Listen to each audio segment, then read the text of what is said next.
Bacaan Kitab Suci Injil, Renungan dan Doa. Sabtu, tanggal 15 Juli tahun 2023. Janganlah kamu takut kepada mereka yang dapat membunuh tubuh, tetapi yang tidak berkuasa membunuh jiwa. Takutlah terutama kepada Dia yang berkuasa membinasakan baik jiwa maupun tubuh di dalam neraka. Inilah Injil suci menurut Matius. Bab 10 ayat 24-33.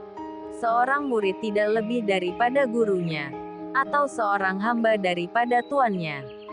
Cukuplah bagi seorang murid jika ia menjadi sama seperti gurunya dan bagi seorang hamba jika ia menjadi sama seperti tuannya. Jika tuan rumah disebut Bilzebul, apalagi seisi rumahnya. Jadi janganlah kamu takut terhadap mereka. Karena tidak ada sesuatu pun yang tertutup yang tidak akan dibuka dan tidak ada sesuatu pun yang tersembunyi yang tidak akan diketahui. Apa yang kukatakan kepadamu dalam gelap, katakanlah itu dalam terang. Dan apa yang dibisikkan ke telingamu, beritakanlah itu dari atas atap rumah.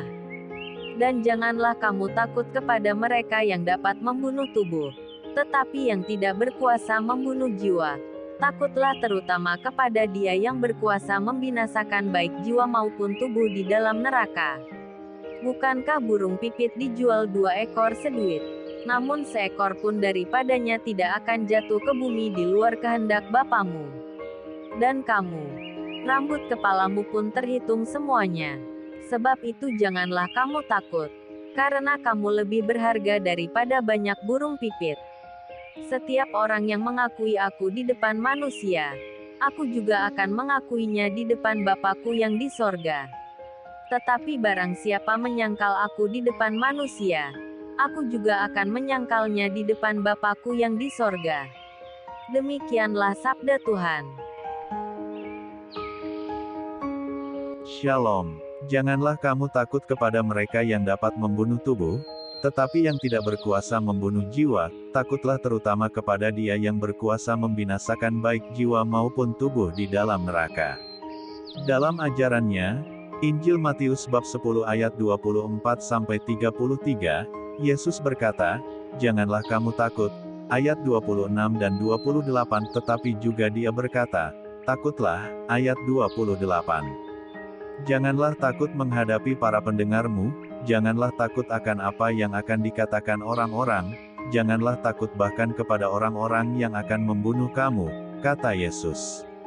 Namun, takutlah terutama kepada Dia yang berkuasa membinasakan baik jiwa maupun tubuh di dalam neraka. Ayat 28 artinya takut kepada Allah.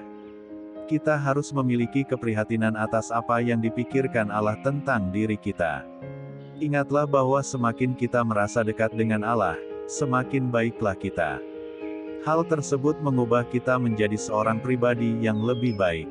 Ketika Yesus berkata bahwa kita harus takut kepada Allah, Dia juga mengatakan bahwa kita tidak usah takut kepada Bapa Surgawi karena Dia adalah seorang Bapa yang sangat mengasihi kita anak-anaknya. Dengan demikian kita harus menarik suatu garis keseimbangan yang baik antara rasa takut dan cinta kasih. Apabila cinta kasih itu real, maka jelas hal itu berarti kurangnya hal-hal yang ditakuti. Kita tidak merasa takut ketahuan dan tertangkap basah, kita jujur dengan pribadi yang sungguh kita kasihi. Namun kita juga takut untuk menyakiti orang yang kita kasihi, takut untuk menjadi egois atau tidak jujur atau tidak setia. Cinta kasih yang sejati mengandung suatu rasa takut di dalamnya, rasa takut bahwa pada suatu hari saya dapat mengabaikan orang yang sangat saya kasihi. Marilah berdoa. Ya Tuhan Yesus, biarlah kami merasa prihatin, bahkan takut akan apa yang terjadi dalam hati kami yang terdalam, karena dalam hati kamilah cinta kasih harus nyata, bukan sekadar dalam ucapan kata kami. Jadikanlah hati kami seperti hati-Mu, ya Tuhan. Amin. Tuhan Yesus memberkati. RHPE Channel.